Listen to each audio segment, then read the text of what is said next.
ನಮಸ್ಕಾರ. ತುಂಬ ಖುಷಿ ಆಗ್ತಾ ಇದೆ. ಓಕೆ, ತುಂಬ ಖುಷಿ ಆಗ್ತಾ ಇದೆ. ಸೊ ಇದು ನನ್ನ ಸೆಕೆಂಡ್ ಮೂವಿ.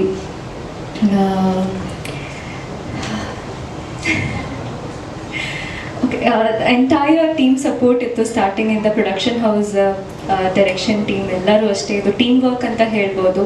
ಅದಲ್ಲದೆ ಪೇರೆಂಟ್ಸ್ ಸಪೋರ್ಟ್ ಸ್ಟಾರ್ಟಿಂಗಿಂದ ಇದೆ, ಈಗಲೂ ಇದೆ.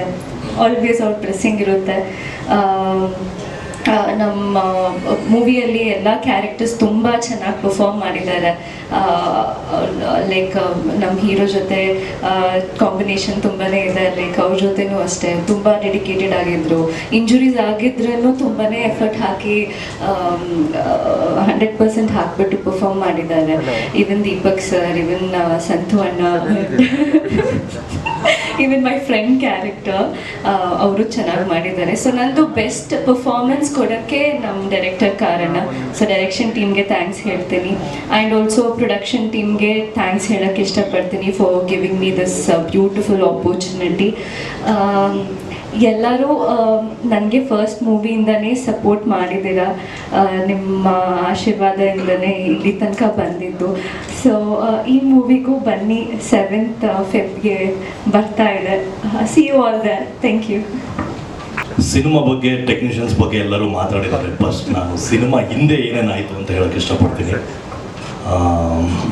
ಫಸ್ಟು ನಮ್ಮ ಪ್ರೊಡಕ್ಷನ್ ಹೌಸ್ ನರ್ಸಿ ಸರ್, ನಾನು ಬೇರೆ ಪಿಕ್ಚರ್ ಮಾಡ್ತಿರ್ಬೇಕಾದ್ರೆ ಬಂದು ನನಗೆ ಸ್ಟೋರಿ ಹೇಳಿ ಈ ಸಿನಿಮಾನ, ಅವ್ರದ್ದು ಬಾಂಡ್ ರವಿ ಸಿನಿಮಾ ರಿಲೀಸ್ ಇತ್ತು, ಆ ಟೈಮಲ್ಲಿ ನನಗೆ ಕತೆ ಹೇಳಿದ್ರು. ಬಾಂಡ್ ರವಿ ಸಿನಿಮಾ ಅಂದ್ಕೊಂಡಂಗೆ ಆಗಲಿಲ್ಲ, ಅದೆಲ್ಲರಿಗೂ ಗೊತ್ತು. ಮಳೆ ಬಂತು, ಸೊ ತುಂಬ ಕಷ್ಟ ಆಯಿತು. ಅಷ್ಟರೊಳಗೆ ನಾವು ಒಂದು ಶೆಡ್ಯೂಲ್ ಕೂಡ ಶೂಟ್ ಮಾಡಿದ್ವಿ. ಅವಾಗ ಏನಾಯಿತು ಅಂದರೆ ಈ ಸಿನಿಮಾನ ಟೇಕ್ ಆಫ್ ಮಾಡೋದಾ ಬೇಡವಾ ಅನ್ನೋ ಪರಿಸ್ಥಿತಿಗೆ ಬಂದಿತ್ತು ಅವತ್ತು ಚಿತ್ರತಂಡ. ಈ ವಿಷಯ ಯಾರಿಗೂ ಗೊತ್ತಿಲ್ದಿರೋ ನಾನು ಹೇಳೋಣ ಅಂತ. ಒಂದಿನ ನರ್ಸಿ ಸರ್ ಕಾಲ್ ಮಾಡ್ತಾರೆ, ಸಿನಿಮಾನ ಬಿಟ್ಬಿಡೋಣ ಸರ್, ಇಲ್ಲೇ ಬನ್ನಿ ಒಂದು ಫೈನಲ್ ಮೀಟಿಂಗ್ ಮಾಡೋಣ ಅಂತ. ನಾನು ಹೋಗ್ತೀನಿ ನಮ್ಮ ಸದಾಶಿವನಗರಲ್ಲಿ ಕೂತ್ಕೊಂಡು ಇಡೀ ಸಿನಿಮಾ ಬಗ್ಗೆ.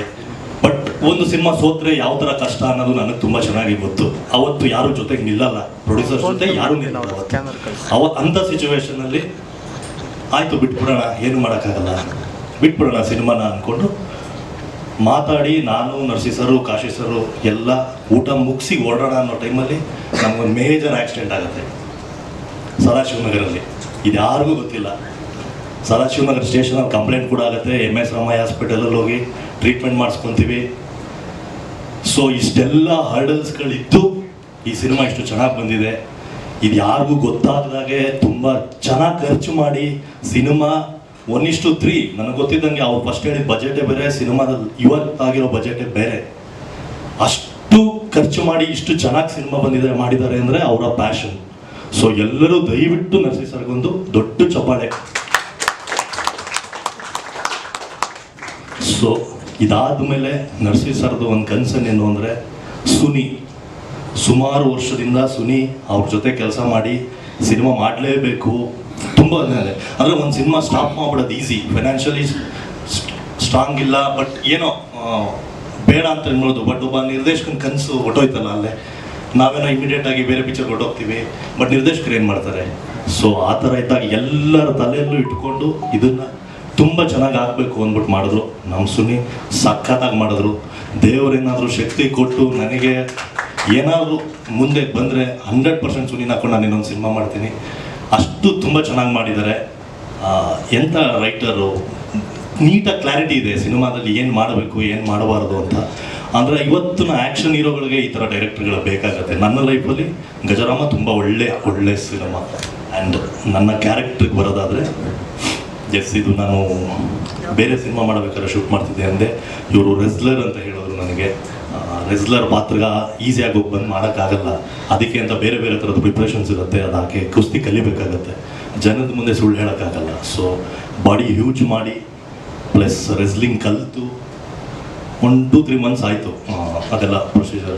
ಬಟ್ ಅಂದರೆ ಜಿಮ್ ಬಾಡಿ ಥರ ಮಾಡೋಕ್ಕಾಗಲ್ಲ, ಆ ರೆಸ್ಲರ್ಸ್ ಬೇರೆ ಥರ ಇರ್ತಾರೆ.